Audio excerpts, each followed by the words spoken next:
The discussion back to why we're talking about the politics of this all. Yeah. You know, we've talked about, I was just asking why it was important for all of them to be there. And, you know, it doesn't seem like you agree that all of them should have been there in the very first instance. But let's also ask, I mean, the PDP is not exactly immune from this. The PDP also has the PDP Governors Forum. Just before, you know, all of this politics came up, we've been saying, oh, the Governors Forum will meet to elect a governor today. Oh, no, they will not meet to elect a chairman today. And, you know, all that story kept on going on and off. In the middle of it all, we had the PDP bringing up a PDP Governors Forum. Why did the PDP see the need for that? It's simply for political manipulations.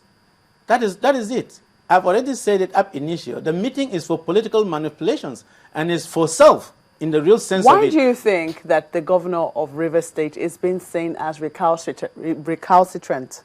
Why do I see that? Yes, why do you think he's been seen as that? By the time you as a person and you make your ambition known, and I don't even believe that he is seen as just like that in terms of his ambition. As far as I'm concerned, the governor of Rivers State believes that he is loved by the opposition. But that is not the case. What is happening is that those people, the opposition is trying to use him to sow seeds of discord in the PDP, and he is unwisely submitting to their wishes. Are you saying they cannot love him more than the PDP? Dr. Dogo, they do not have more for him than the PDP.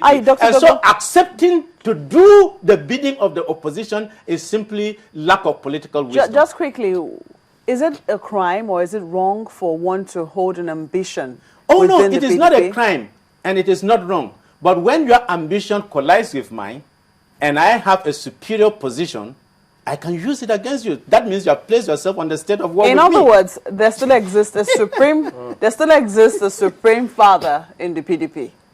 There is no issue of supreme father. You are simply saying that, look, this is what we want, isn't it? Don't listen to these people that are deceiving you by the side. Who has said that? The chairman of the PDP, the National Working Committee, they said this is what we want, isn't it? But if you as a governor, you say no, you have an ambition, and you think that the opposition loves you, you're making a mistake. But they don't. The opposition is simply using him to sow seeds of discord in the PDP, and they will dump him. Dr. Dogo, that's not the first time we have seen that the National Working Committee has said this is what we want, and it has gone against. Look at what happened in the House of Representatives. Oh, that is even a beautiful one, because it's still within the PDP. If that one were still within the PDP is different.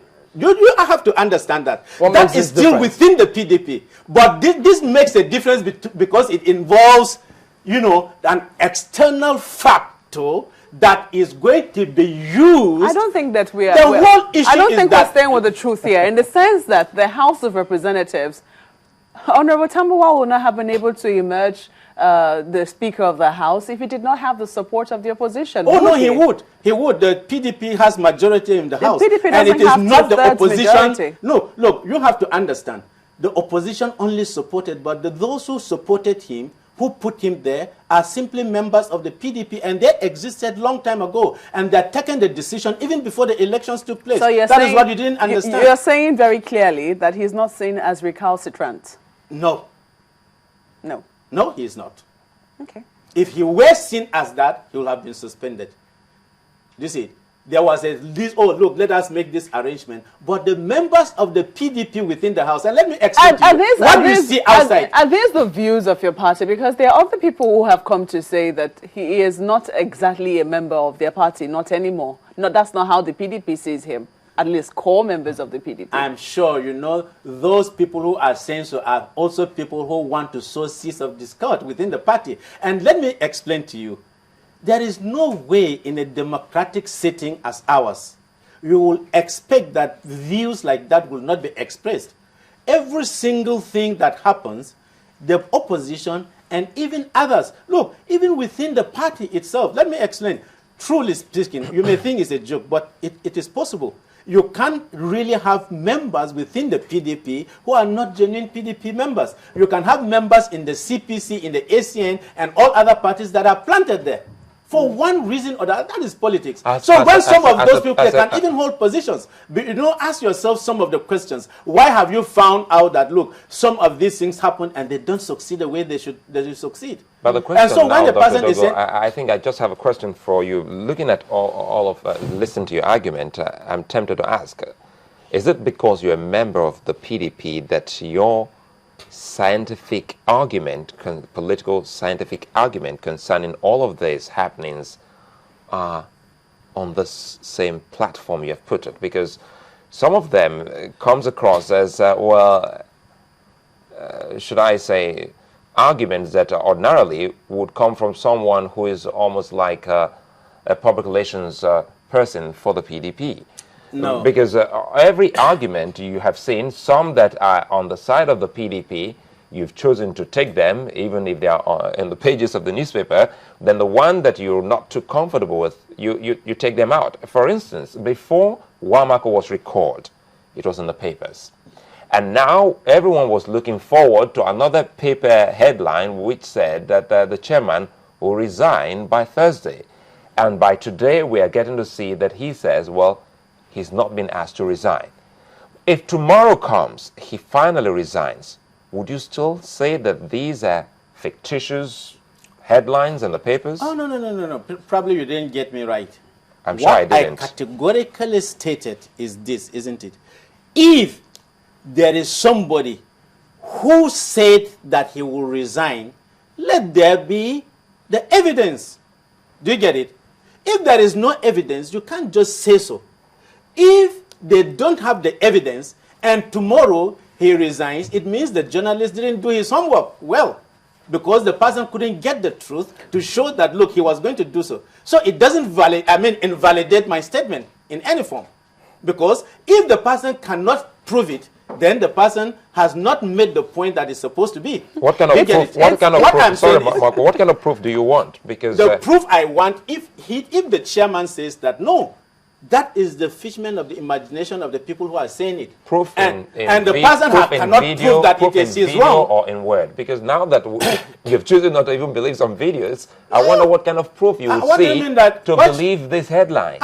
And this technological world, if you believe any video thing, then you must be living in a dreamland. When immediately after the primaries between Jonathan and Atiku and all whatnot, and they came up with a calendar with the head of Jonathan with all those muzzles, will you ever think that those are not the people, Jonathan, Atiku, OBJ?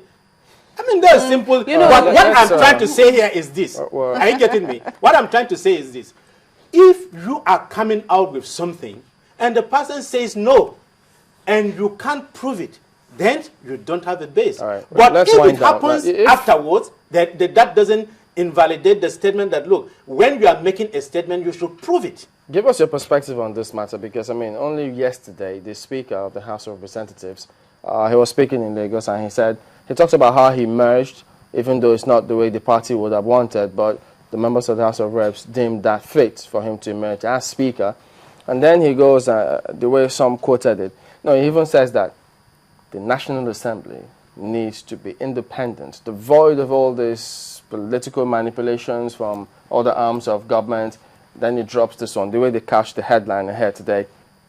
Formidable team will rescue Nigeria in 2015. How do you understand that? What's your understanding of that kind of statement? How I understand it. Against the background of what he said about how he merged, not the way the party wanted, how the members of the National Assembly needs to be independent of the executive, maybe not the way some other parties or some other politicians will want it. But he says eventually a formidable team will rescue this country in 2015. Formidable team, I can interpret it in so many ways. Formidable against team, the background of the explanations he gave. Yes, a formidable team. In the PDP, you can have a formidable team. Outside the PDP, you can have the formidable team. Outside the APC, you can have a formidable team. Outside the whole political arrangements, now you can still have a formidable team. Can we interpret that as saying PDP will give way in 2015? Never. Not at all. Why not? It's the people that will decide, isn't it? Yes, the people that will decide. But that is not what he is saying. What I'm trying to say is that that's not what he is saying. Okay. Do you get it? Because anybody that interprets it that way is wrong. But we cannot say never. because it's the No, people no, that no. will decide. Anybody that says never is not thinking right. There is nothing that is impossible to happen. Okay. But In a what way- I'm Alright, saying wait, is this. Are you getting me? That formidable thing, my interpretation is that, look, within my party, in this political dispensation, we want to come up with a team that will stand the test of times and fight the opposition at any level and ensure that we win. In the first place, he is better off there and to stand there and to fight and to have a team that will win than getting out.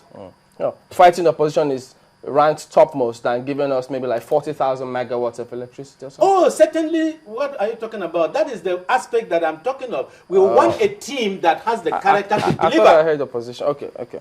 All right. That is what I'm saying. That is Dr. what, Isuwa and that is what Dogo, I'm saying. We need a team. We need people that you can vouch on the content and a context of their character to deliver. A good number of good people are not in politics for one reason or the other. And that is why I always say, where people will say, oh, look, politics is a dirty game, and let us not get involved. I don't want to mess up. That is why you should be there. All right. Dr. Isuwa Dogo is a political scientist and a member of the People's Democratic Party. Thank you for coming on today.